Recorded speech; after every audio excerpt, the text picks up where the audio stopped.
Hello, everybody. Welcome back to Automate Live. My name is Brian Heater. I am the managing editor of A3, and you're stuck with me for the next 45 minutes or so. I'm stuck with this gentleman for the next 15.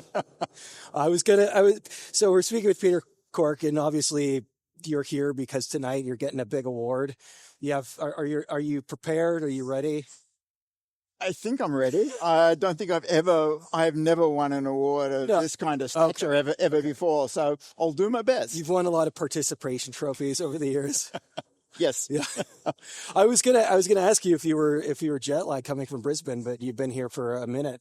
That's right. My wife and I on a holiday in the US. We're going to be in the US for about 6 weeks. We've been here for 3 and a bit weeks already. Been touring around Utah, all the beautiful national parks over there. So, I'm fighting fit, not jet lagged. Looking forward to tonight. Is Utah the closest that you can get to Australia in the contiguous United States?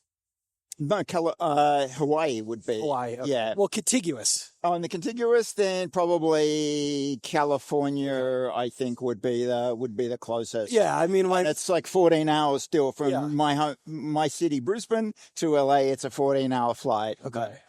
Yeah, no, I just meant in terms of like landscape. Yeah, because in terms of similarity of landscape.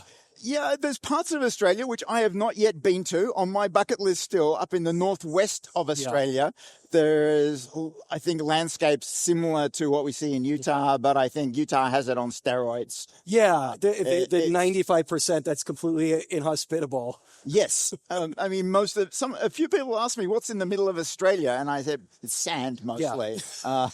The population all live around the edge of the country. Yeah. And, we like going to the beach. Tell me about the scene in Brisbane. You know, I'm largely familiar with a lot of the tech companies coming out of Sydney, but what's kind of the vibe out there?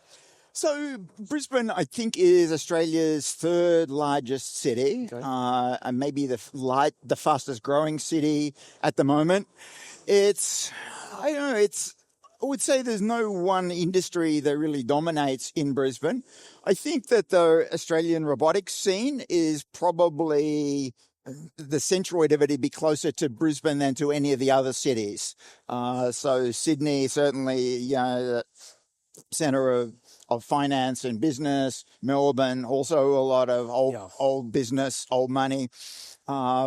Brisbane's is a younger city. Okay. And for some reason, there's a good amount of interest in robotics. So there's some good universities, a good national lab there, and there is quite a number of startup companies doing robotics. So if you had to sort of say whereabouts in Australia is robotics happening, I'd wave the flag pretty much for Brisbane. Okay. Yeah. I've heard the only thing I've heard about Canberra is they're doing some drone testing there. I think Canberra. Yeah. Yeah.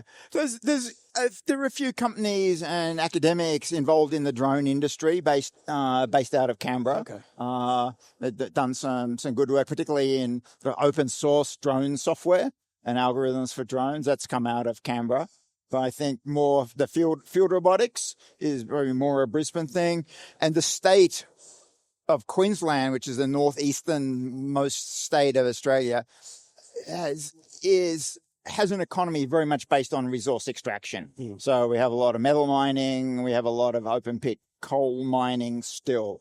And that is an industry, it's a big industry in Australia, resource extraction, and it has quite an appetite for automation, for productivity and for safety.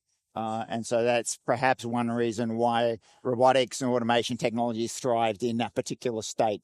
Also on the other side of the country, West Australia, Perth, also have a very big mineral industry, mostly a lot of iron ore. They're also very interested in automation. So they're kind of the two sort of field robotics, mining automation areas within the country. Well, actually that segues really nicely to my next topic, because one of the things that struck me as I was looking down your CV, I guess, your history, is the diversity of the different, I guess, robotics verticals that you've been involved in.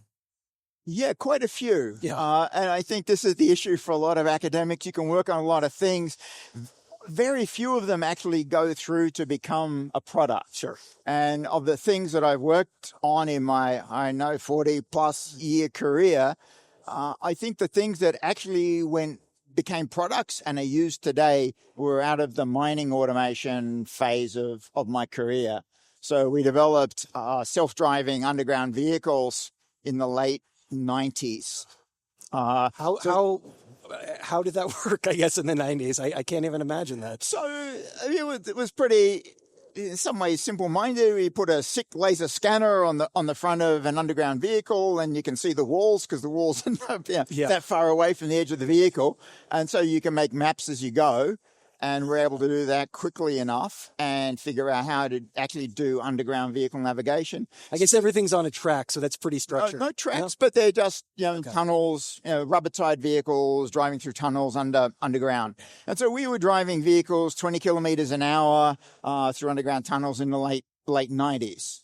But it's a much easier problem than trying to drive a vehicle on an open road. Because underground, you control the environment. Yeah. So there are no cyclists, there are no pedestrians. You know where everything is. You've got gates to say who can go in there and who can't. So you can control the safety problem procedurally, right?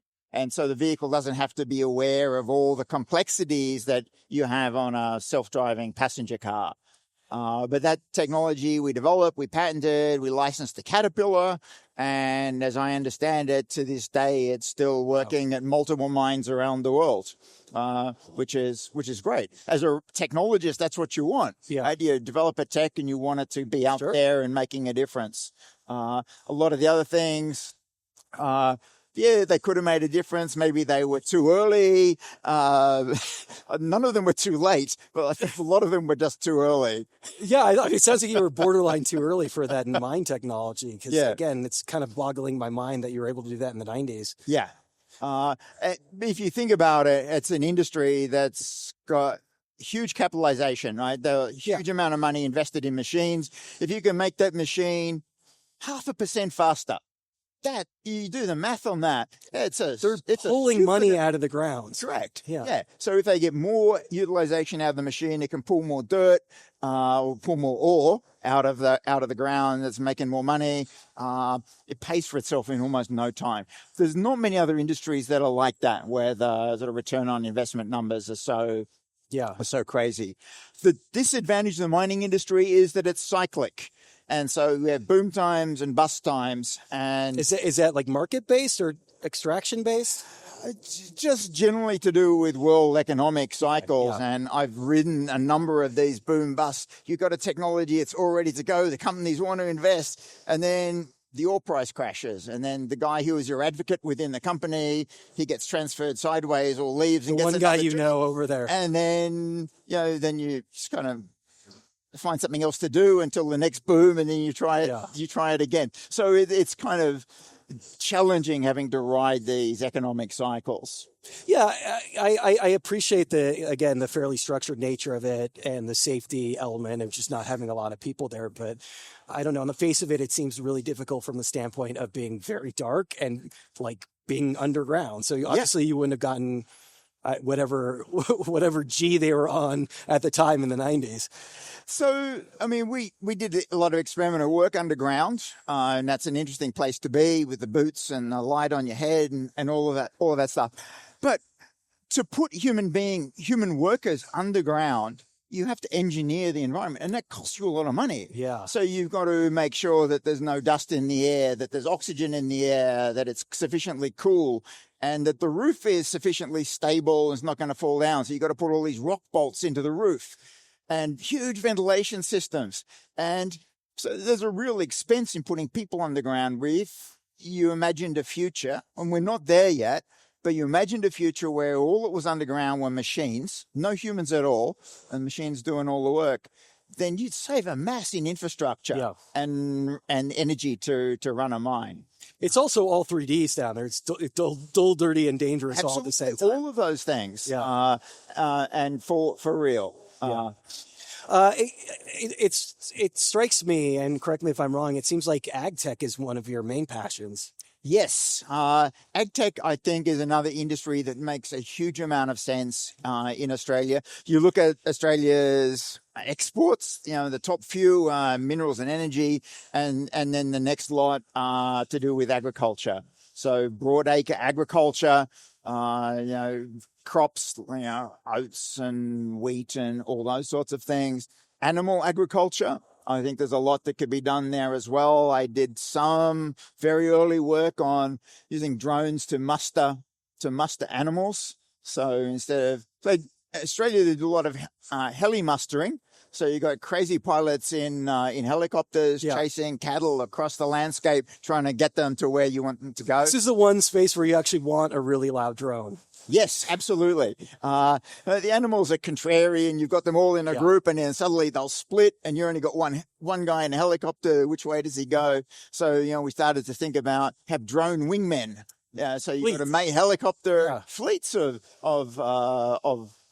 one man vehicle and a number of autonomous helpers. You could do it with ground vehicles as well. So huge potential because in those parts of Australia where we do extensive grazing, the cattle density is really, really low because there's not much nutrition on the ground. Everything density is low in Australia. It seems like. So that would be a brilliant application for drones. Still hasn't happened. I don't know why. I know, and they've been doing this for years. It's really good for tracking wildlife. With the imaging on top, and in terms of especially like endangered species, they do a lot of surveys with drones. So we started to do some.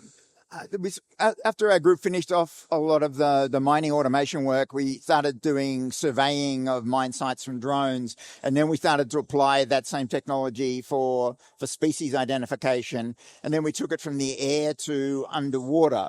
So we use basically the same visual nav technology to guide underwater drones. Did you intentionally pick the hardest places? So you got to know some things about Australia, and I know there's a lot of snakes and spiders. Yeah, and all these things that want to kill you. Yeah. But in terms of the economy of the country is based on minerals, energy, and agriculture products. They're probably like our top 6 or 7 exports. We have a manufacturing sector, but it's not very dominant. So compared to an economy like the United States or like Europe, which leads with manufacturing, Europe and the United States also got issues, with, say, nuclear cleanup. We don't have any nuclear reactors at all. So a lot of the drivers for robotics that exist in the US and in Europe do not exist in my country. So I guess we've got to find what are the other applications that we could apply this to. And so you're very pragmatic in your choices. I think we have to, if we want to get funding and we want a sort of social license to do this kind of robotics, we need to solve real problems that the country's facing. And because we're an island nation, we've got a huge coastline. So our exclusive economic zone is massive. And so, we have a responsibility to study what's in the ocean. There's a serious amount of change happening, particularly in coral reef systems. The Great Barrier Reef, Ningaloo Reef, they're bleaching almost every year now. So underwater drones can do a lot of work to survey. Doesn't fix the problem, but at least we get some idea about the extent of the problem and comparing it to a baseline over time. So if you were seeking research funding, was this academic largely? So I spent the bulk of more than half of my career working for a national lab. So it has separate funding line directly from the government. But then the last 12 years I've been at a university. So I've been seeking competitive academic grants.